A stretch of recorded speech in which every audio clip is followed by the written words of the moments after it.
제목은 너는 내 것이다 라고 하는 제목입니다. 매년 새해가 되면 이 제목이 저는 참 좋습니다. 왜냐하면 내가 주님 것이라고 하는 것이 너무 좋습니다. 내가 주님 것이기 때문에 내 구원을 잃어버릴 염려가 없고 내 소망을 잃어버릴 염려가 전혀 없기 때문에 그렇습니다. 저는 제가 가지고 있는 것이 많이 있습니다. 그리고 또 가지고 있다는 것이 굉장히 중요합니다. 내 것이 되려면 말씀드린 대로 둘 중에 하나가 이유가 있어야 됩니다. 그걸 내가 만들었거나 그 다음에 내가 만든 것은 아니지만 값을 주고 사면 내 것이 될 수가 있습니다. 하나님께서는 이중적 의미에서 나를 가르쳐서 너는 내 것이다 이렇게 말씀하셨습니다. 우리가 태어나기 이전부터 주님께서 우리를 만드셨습니다. 또 이 세상에 태어나게 하셨습니다. 우리의 소유권이 하나님께 있습니다. 그러나 아시는 것처럼 인간이 죄를 지어서 인간이 하나님을 저버리게 되었습니다. 그래서 하나님은 속죄함으로써 우리를 대신해서 값을 지불하시고 우리를 구원하셨습니다. 그래서 우리는 주님의 것이 된다고 말을 할 수가 있습니다. 1절에 내가 너를 구속하였고 너를 속량하였으나 그들을 내가 지었고 만들었노라 이렇게 말씀하십니다. 그러니까 우리는 의연의 산물이 아니다. 하나님이 우리를 지으시고 우리의 주인이 되신다 하는 거죠. 우리 윤원지 자매가 저희 가족이 되고 난 다음에 그런 말씀을 하더라고요. 하나님이 계셨으면 참 좋겠어요. 하나님이 계셨으면 참 좋겠다 이런 말씀하셨습니다. 하나님이 계시면은 참 좋겠다. 얼마나 갈급하면 하나님 계시면 참 좋겠다. 하나님 계십니다. 우리가 인생을 살아가면서 내 부모가 있으면 참 좋겠다. 이렇게 세지 않아도 내가 존재하는 것을 보고 부모가 계시다는 것을 느끼게 됩니다. 이 세상의 모든 것의 원인자는 하나님이시기 때문에 하나님께서 계시다고 하는 것은 불변의 법칙이다. 이렇게 말씀을 할 수가 있습니다. 하나님께서 우리를 자기 것으로 삼았습니다. 신앙생활 하면서 여러분 고민될 때가 있죠. 뭐가 고민됩니까? 내가 예수를 믿고 구원을 받았는데 구원에서 탈락하면 어떻게 하지? 나중에 내가 죄를 짓고 그러면 내가 주어졌던 구원이 이러면 어떻게 되지? 이런 생각이 들 수가 있습니다. 그래서 그것을 교리적으로 뒷받침하는 것이 있습니다. 그것을 가르쳐 성도의 견인이라고 합니다. 견인은 perseverance, 인내를 말합니다. 하나님의 보호하심과 성도의 인내, 이걸 통해서 우리는 구원을 확신합니다. 예수님을 정말 믿고 거듭났다면 잠깐 동안 어느 기간 동안에 세상에 나가서 타락을 할 수 있지만 반드시 하나님께서 그를 다시 돌아오게 하신다라고 하는 것이 바로 이 성도의 견인이라고 하는 교리입니다. 그 중에서도 중요한 것 중에 하나가 하나님께서 우리를 선택하셨다는 겁니다. 많은 사람들이 있는데 하나님께서 우리를 선택하셨다는 거예요. 선택할 때는 여러 가지 조건이 잘 붙습니다. 여러분, 세상의 선택은 만만치 않습니다. 누가 나를 선택해 주면 얼마나 좋을까, 이런 생각 들 수가 있겠죠. 그런데 정말로 중요한 것은 나를 선택해 주는 것도 중요하지만 진짜로 중요한 것은 하나님께서 나를 하나님의 자녀로 선택해 주셨고, 그리고 그 선택 속에서 하나님의 은혜 가운데 살아갈 수 있는 그런 은혜를 주셨기 때문에 여러분들이 정말 예수님을 믿고 구원받고, 그리고 하나님이 계시다고 하는, 예수님이 내 안에 계시다고 하는 그런 확신이 있다면 여러분이 구원에 대한 그런 생각은 염려는 하지 않아도 될 겁니다. 구원이 정말 중요합니다. 일단은 구원을 받아야 됩니다. 일단은 하나님의 자녀가 되어야 됩니다. 이게 중요합니다. 아시는 것처럼 경인 제2고속도로에서 큰 사고가 났습니다. 생각지도 않은 트럭 한 대에서 불이 붙어서 통로, 방음 통로지요. 그 통로가 완전히 불길에 쌓여서 많이 사람이 다치거나 또 죽게 되었습니다. 그럴 때 우리가 생각할 때 덜 슬플 수 있는 건 뭘까요? 다른 거 없습니다. 구원받는 것이 중요합니다. 이 땅에서 사는 것도 참 중요하지만 아까 권사님 기도하신 것처럼 하나님 나라에서의 기도는 훨씬 더 중요하고, 또 하나님 나라의 소망을 갖는 건 훨씬 더 중요한 일이다. 이렇게 말을 할 수가 있습니다. 그래서 일단은 우리가 해야 될 게 뭐냐면 구원을 받는 일이 가장 중요합니다. 이런 일 저런 일 중요하지만 그 중에서도 가장 중요한 것은 구원받는 일이라고 말할 수가 있습니다. 본문의 1절에 이렇게 말합니다. 이스라엘을 야곱이라고 불렀습니다. 이스라엘을 야곱이라고 불렀어요. 야곱, 별로 그렇게 썩 마음이 내키지 않는 인물입니다. 산전수전을 다 겪었습니다. 그런데 하나님께서 이 야곱을 좋아하셨습니다. 왜 좋아할까? 이유가 없습니다. 사랑하니까 좋아하는 겁니다. 당신이 나를 왜 좋아하냐고 물어보면 여러 가지 이유가 있어서 좋아하겠지만 그냥 좋은 겁니다. 왜 그러냐면 우리는 하나님의 자녀이고 또 하나님의 백성들이기 때문에 여러분이 그렇습니다. 그런데 이 세상에 그렇게 많은 사람이 있는데 하나님이 나를 부르셨습니다. 하나님이 부르셨기 때문에 우리가 이 자리에 나온 겁니다. 언제 내 이름을 하나님이 불러주셨나 이렇게 생각하겠지만 어떤 경우든지 내 마음이 이제는 좀 하나님을 믿고 교회를 다녀야 되겠다고 하는 그런 마음을 주신 분도 하나님이고, 친구의 손에 이끌려서 온 것도 하나님이시고, 부모의 손에 이끌려서 온 것도 하나님이시기 때문에 궁극적으로 하나님은 우리라고 하는 통로를 통해서 많은 사람들을 구원하기를 원하시고, 그 중에서 선택을 드리는 우리들로 하여금 확신을 갖게 하는 것이다. 이렇게 말을 할 수가 있습니다. 야곱아 너를 창조하신 여호와께서 지금 말씀하십니다. 이스라엘아 너를 지으신 이가 말씀하십니다. 너는 두려워 말아라. 내가 너를 구속하였고 내가 너를 지명하여 불렀나니 너는 내 것이다. 이렇게 주님 말씀하셨습니다. 가가와 도기 히코라고 하는 일본 사람이 있습니다. 우리 일본 사람이 별로 정서가 안 좋잖아요. 그렇다고 해서 일본 사람이 꼭 다 나쁜 것만은 아닙니다. 일본 사람 중에도 좋은 분이 계십니다. 가가와 도요이키라고 하는 사람이 있는데요. 이 사람은 유명한 종교 신학자입니다. 많은 일을 했고 또 기독교에 많은 지대한 영향을 끼쳤는데요. 그의 아버지가 시장이었습니다. 굉장히 높은 거잖아요. 시장. 근데 그의 어머니는 기생이었습니다. 기생이었어요. 그러니까 이 사람은 기생의 아들입니다. 기생의 아들이죠. 그래서 태어날 때 불행하게 태어났습니다.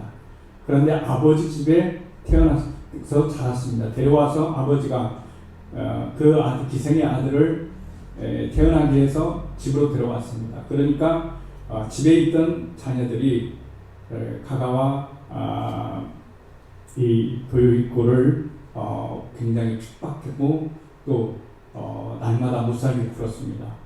자존심이 많이 상하여만 했습니다. 너는 기생의 딸이야. 네 어머니는 기생이잖아. 인생에 살 의미가 없습니다. 누군가 나를 생각해 주는 사람이 하나도 없습니다. 나를 다 더럽게 봅니다. 나를 꺼리낌을 가지고 나를 바라봅니다. 그래서 어린 날 너무 슬퍼서 길거리에 앉아 있는데 전도대가 지나가게 되었습니다. 우리 어렸을 때는 전도를 좀 무식하게 했죠. 그렇죠? 지금 생각해도 좀 무식한데 그 무식이 통하던 시대였습니다. 앞에는 사람들이 쭉 나가서 앞에 이렇게 북을 두드리면서 뒤에 쭉 나와가지고 예수 믿으세요 라고 하고 교회 가자 이렇게 하면은 주변에 있던 아이들이 뒤에 따라옵니다. 그런데 지금 북치고 그런 일 하면은 욕먹죠. 그런데 예전에는 그랬습니다. 예전에는 그럴 때가 있었어요. 그런데 북을 치면서 예수 믿으세요. 하나님은 여러분을 사랑하십니다. 그랬습니다. 올해의 주제는 날 사랑하십니다. 날 사랑하십니다. 여기 걸어놓은 것처럼 올해의 우리 아름다운 교회의 주제는 날 사랑하십니다. 날 사랑하시는 것이 어디에 써 있느냐? 성경에 써 있습니다. 한 번도 사랑받고 자라보지를 못했습니다. 가가와 도요이끼와 한 번도 사랑을 받고 살아보지를 못했어요. 얼마나 마음이 안타깝겠어요. 외롭고 지치고 힘들고 나 같은 존재가 이 세상에서 살아서 무슨 의미가 있겠나 이렇게 나쁜 생각이 들 때도 있었습니다. 그런데 그날 북치고 전도하는 그 사람이 하나님은 누구나 사랑하십니다. 이 말에 꽂혔어요. 인생이라는 게 참 모르는 거예요. 그렇죠. 잘 되고 잘 만들어지는 그런 단어에만 꽂히는 것이 아니라 어느 순간에 어떤 말이 내 마음에 내 심령에 꽂힐 줄 모르기 때문에 우리는 성령의 역사를 늘 간구하면서 살아갈 수 있어야 됩니다.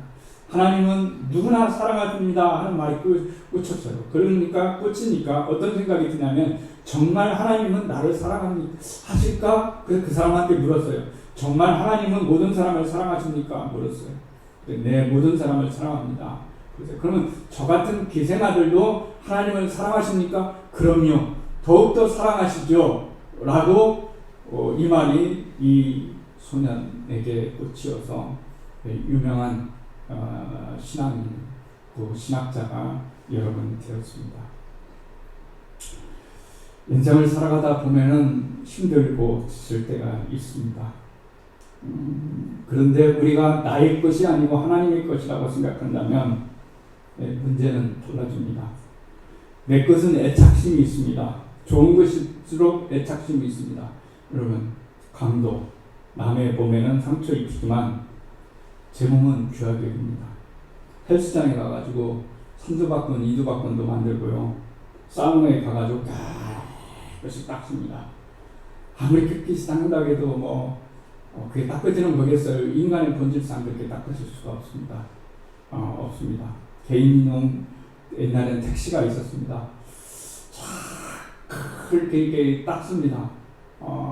개인용 택시, 영업용 택시 어떤 것이 더 오래 갈까 수명이 당연히 개인용 택시가 오래 갑니다. 내 거니까 잘 닦습니다. 업무용 택시 내 거 아닙니다. 그냥 돈만 벌어다 수납해서 주면 됩니다. 그렇게 깨끗할 필요는 없습니다. 내 거니까 그렇게 닦는 겁니다. 저희 동네에도 좀 큰 버스가 있습니다. 주차할 데가 없으니까 교회 앞에도 주차하고 그 큰 버스가 주차하면 좀 짜증은 나지만 이해를 합니다. 근데 이분이 굉장히 애착을 많이 가지고 있습니다. 그 차를 깨끗이 닦습니다. 왜 그런 걸까요? 내 것이니까. 그렇습니다. 내 것이 아니면 절대로 닦지 않습니다. 그러니까 무슨 말씀을 드리려고 하냐면은 오늘 주님께서 여러분과 제게 하는 말씀이 뭐냐면 너는 내 것이다. 내가 너를 지명하여 불렀다. 너는 내 것이다. 그러니까 너는 내가 책임진다는 그런 얘기예요. 너는 내가 책임진다. 내가 너와 함께한다. 이런 말입니다. 인생을 살아가다 보면은 누가 나를 책임질 수가 있겠어요? 누가 나를 어떻게 책임질 수가 있겠어요? 하나님만이 나를 책임질 수 있고 그분만이 나를 영생에 이르도록 하는 그런 은총과 은혜를 주셨기 때문에 여러분 그렇습니다. 그렇기 때문에 이렇게 말합니다. 본문 4절에 내가 너를 보배롭고 그랬어요. 하나님 눈은 굉장히 높습니다. 이 천지를 만든 것을 보면은 얼마나 하나님이 눈매가 높으신지 알 수가 있습니다. 그런데 우리를 보면서 이스라엘과 야곱을 보면서 너는 보배롭다 이렇게 얘기를 합니다. 보배로울 것이 뭐가 있겠어요? 근데 보배롭다 이렇게 얘기합니다. 존귀하게 여겼다. 내가 너를 사랑하였은즉 내가 사람들을 너를 많은 사람들로 바꾸어 너에게 생명을 주겠다라고 이렇게 말씀하시는 것은 하나님의 놀라운 우리들을 향한 사랑입니다. 하나님의 사랑이십니다. 하나님이 사랑하니까 나를 이쁘게 보는 겁니다. 사랑을 해본 사람은 다 알게 됩니다. 그냥 좋습니다. 그냥 이쁩니다. 이게 굉장히 중요한 말씀이라고 말을 할 수가 있습니다. 내 것이 굉장히 중요합니다. 그러니까 오늘 한 해도 살아갈 때 우리가 꼭 기억해야 될 건 뭐냐면 하나님이 날 사랑하신다. 나는 하나님의 것이다. 그럼 하나님이 나를 책임지실 것이다 라고 이렇게 말합니다. 언젠가 한번 말씀드렸는데 지금은 수천하셨죠. 아주 오래전에 청주에 차재훈 목사님이라고 하는 분이 계십니다. 사덕교회에 청주 사덕교회에 담임을 하시는데 이분이 젊은 전사 시절 너무 어려웠어요. 시골에서 목회할 때가 있었는데 목회가 너무 어려우니까 좌절감과 갈등을 했습니다. 그런데 주일날 설교를 하다가 안면 마비가 왔어요. 너무 마음이 아팠습니다. 도대체 내가 주님을 위해서 이렇게 고민하고 이렇게 스트레스 받고 오는데 그것도 설교하다가 안면에 마비가 생겼으니까 얼마나 마음이 상처가 되고 힘들겠어요. 그래서 너무나 당신 하나님이 나를 버리셨나, 하나님이 정말 나와 함께 하시나 이렇게 갈등을 생기면서 진보다리를 이불보다리를 싸고 산에 올라가서 산기도를 여러분 했습니다. 그리고 먹지도 않았습니다. 먹고 싶은 것도 없죠. 그래서 금식하면서 기도했습니다. 그런데 4일째 되는 때에 하늘의 음성이 들렸습니다. 하나님께서 그분에게 말씀하셨습니다. 뭐라고 말씀하셨냐면 귀 뚫린 종아 이렇게 말했습니다. 귀 뚫린 종아. 그렇죠? 귀 뚫린 종아. 이걸 딱 들으니까 여러분 우리 같으면 그때 지금 같으면은 귀 뚫린 종아가 무슨 의미일까? 휴대폰을 꺼내서 한번 딱딱 치면은 예배 시간에도 검색이 될 수 있습니다. 근데 이때는 어떻게 여러분 이런 검색을 할 수 없잖아요. 아주 오래된 이야기니까. 그렇죠? 그래서 성경책을 계속 읽어나갔어요. 읽어나갔습니다. 그래서 귀뚫린이라고 하는 종이라고 하는 그 단어가 나올 때까지 눈에 불을 켜고 여러분 봤어요. 보았더니 출애굽기 21장에 이런 말씀이 나오더라는 거예요.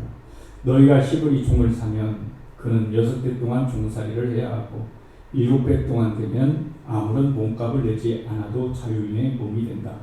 그가 혼자 종이 되어 들어왔으면 혼자 나가고 아내를 데리고 종으로 들어왔으면 아내를 데리고 나간다. 그러나 그 주인이 그에게 아내를 주어서 그 아내나 아들이나 딸을 낳았으면 그 아내와 아들은 주인의 것이므로 그는 혼자 나간다. 그러나 그 종이 나는 나의 주인과 나의 처자를 사랑하므로 혼자 자유를 얻어 나가지 않겠다고 선언하면 주인은 그를 하나님 앞으로 데려가서 그 귀를 문이나 문전주에 대고 손못으로 구멍을 뚫는다. 그러면 그는 영원히 주인의 종이 된다. 그래서 뭔 말인지를 잘 모르겠죠. 해석하면 이런 거예요. 무슨 말씀이냐면 이스라엘에서 종살이를 하잖아요. 히브리인들이 빚을 못 갚으면 종이 될 수 있겠죠. 종살이를 했어요. 그러면 6년 동안 종살이하고 7년 동안은 7년째 되는 애는 무조건 해방시켜줘야 됩니다. 종살이에서 해방을 시켜줘야 돼요. 하나님 법이 좋잖아요. 그렇게 해서도 그만했으면 됐다라고 하는 거예요. 근데 문제는 뭐냐면 종살이를 하러 들어왔을 때 처자하고 아내하고 자식들하고 함께 들어왔으면 같이 나가요. 근데 젊었을 때 종이 돼서 그 집에 들어와서 주인이 보니까 혼자 사는 것이 안타까워서 종에게 중매를 내서 결혼시켜서 그 자녀와 아들을 낳게 되었다면 나갈 때는 주인이 중매를 시켜서 아들을 딸을 낳게 했으니까 나갈 때는 너만 나가라 라고 하는 거예요. 그런데 이 종이 생각을 했어요. 내가 내 자식을 버리고 어떻게 나갈 수 있겠는가? 내 아내를 버리고 어떻게 다른 데로 갈 수 있겠는가? 나는 그냥 이 자리에서 살겠습니다 라고 말하면 이제는 그 주인의 완전한 소유물이 된다고 하는 뜻으로 귀에다가 구멍을 뚫은 거예요. 그래서 뚫었을 때는 굉장히 무슨 귀걸이 뜨는 것처럼 그렇게 뜨는 건 아니고요. 송곳으로 뜨니까 굉장히 아프겠죠. 그렇습니다. 귀뚫린 종에는 유익한 점이 있습니다. 뭐냐면 노예 상인으로부터 보호를 받습니다. 노예 상인으로부터 보호받아요. 그리고 주인이 진열세를 맡깁니다. 주인과 사이에 아주 가깝게 지냅니다. 그리고 주인으로부터 상속도 받을 수 있습니다. 주인과 한 가족으로 여김을 받아서 한 상에서 그때부터는 먹을 수가 있는 거예요. 종이 질적으로 여러분 달라지게 된다라고 하는 거예요. 그래서 이 말씀을 듣고 너무 은혜가 받은 거예요. 그렇구나. 내가 아무리 힘들고 어려워도 하나님이 나를 부르셨구나. 하나님이 나에게 귀뚫린 종아 라고 했을 때는 너는 내 것이다. 너는 내 것이야. 내 종이야. 내 것이야. 라고 이런 말씀을 해주니까 얼마나 용기가 나겠어요. 저 같아도 말씀입니다. 돈을 100억을 가질래? 아니면은 주님의 종이라는 소리를 주님께 한번 들어볼래? 라고 했을 때 여러분 제가 선택할 때 뭐 선택할 것 같아요? 저는 돈을 안 좋아. 저도 돈 좋아해요. 돈 있으면 좋잖아요. 다른 사람도 대접할 수 있고 또 도와줄 수도 있고 좋잖아요. 그런데 정말로 좋은 건 뭐냐면 하나님이 나에게 너는 내 종이다, 내 것이다, 나의 종이다 이렇게 말했을 때 가장 기쁨을 여길 수가 있는 거예요. 그러니까 무슨 말씀이냐면 오늘 새해를 시작하면서 우리가 한 해 동안에 이겨낼 수 있는 앞으로 뭔 일이 벌어질지 우리는 몰라요. 그렇죠. 어떤 상황이 우리가 있을지 몰라요. 그러나 중요한 사실 한 가지는 뭐냐면 알 수 있는 것은 있어요. 뭘 알 수 있을까요? 하나님이 날 사랑하신다는 것. 나는 하나님의 것이라고 하는 것. 나는 귀뚫린 하나님의 종이라고 하는 것. 나를 지명해서 하나님이 불렀다는 것. 나를 존귀하게 여긴다는 것. 그렇잖아요. 지나가면은 제가 아저씨밖에 더 되겠어요. 그런데 하나님의 눈으로 보면 나를 사랑하시는 염치가 없음에도 불구하고 하나님이 나를 정말로 사랑하시고 나를 사랑하시기 때문에 하루의 하루를 복되게 살아갈 수 있다라고 하는 말씀을 여러분에게 드리고 싶어요.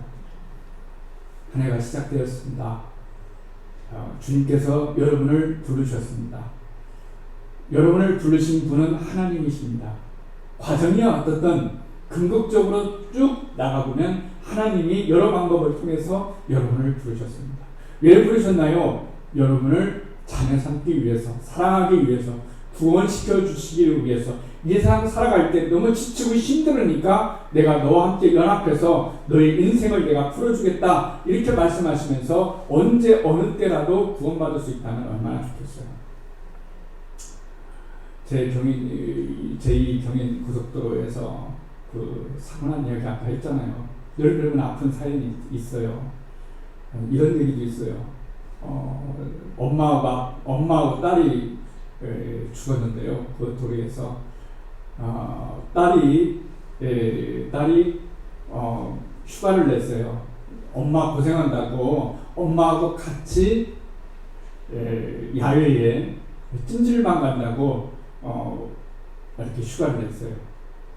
그래서 휴가를 간다고 남편한테 말하고 찜질방 간다고 외곽으로 가는 그 사이에 그 불이 나서 엄마하고 딸하고 그 자리에서 타서 죽은 거예요.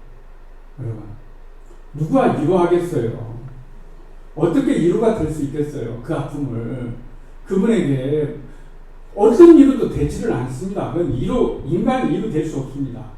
평생 마음에 상처와 아픔으로 가지고 위로할 수 없어요. 그런데 누구는 위로할 수 있을까요? 하나님은 위로할 수가 있어요. 내가 너의 사랑하는 사람을 하나님 나라에 들어가게 했다. 하나님 나라에 가면 그 사랑하는 사람을 볼 수가 있다. 이러면 문제가 달라지잖아요. 그러니까 여러분, 인간에게 있어서 중요한 것은 하나님을 믿고 하나님을 찬양하고 하나님을 경외하는 것, 이것보다 중요한 게 없습니다. 주님이 오늘 우리에게 말씀하십니다. 너는 내 것이다, 내 것이야, 내가 책임질게, 걱정하지 마. 이렇게 말씀하시는 음성을 들으시고 한 해 동안도 승리할 수 있는 우리 모두가 되시기를 바라겠습니다.